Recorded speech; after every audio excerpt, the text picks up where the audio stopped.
యోహాను సువార్త 8:36 కూడా చెప్తున్నారు, కుమారుడు మిమ్మలను స్వతంత్రులుగా చేసిన ఎడల మీరు నిజముగా స్వతంత్రులై ఉండెదరు. దీని అర్థమేమిటి?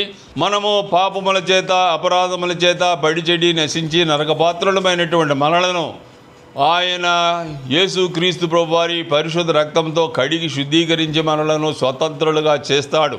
ఆయన స్వతంత్రులుగా చేస్తేనే మనం పరలోక రాజ్యానికి మోక్షానికి వెళ్ళగలం. కాబట్టి నువ్వు హిందువైనా ముస్లిం అయినా క్రిస్టియన్ అయినా ఎవరైనా కానీ యేసుక్రీస్తు ప్రభు అంటే ఈ లోకమునకు శరీరధారిగా వచ్చినటువంటి దేవుడు అయిన యేసుక్రీస్తు ప్రభువారి యందు విశ్వాసం ఉంచితేనే ఆయనే మనలను పున్నామ నరకము నుండి విమోచించి పుత్రుడుగా ఉన్నాడు.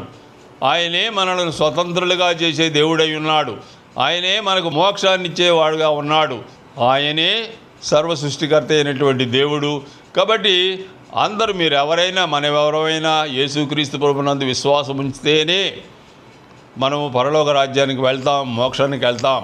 మన శారీరక పుత్రులు ఎట్టి పరిస్థితుల్లోనూ మనలను పరలోక రాజ్యానికి తీసుకెళ్ళలేరు. కాబట్టి యేసుక్రీస్తు నందు మనకు అట్టి కృప దయచేసిన దేవుణ్ణి స్తుతించి ఆరాధిస్తున్నాం. ఆమేన్.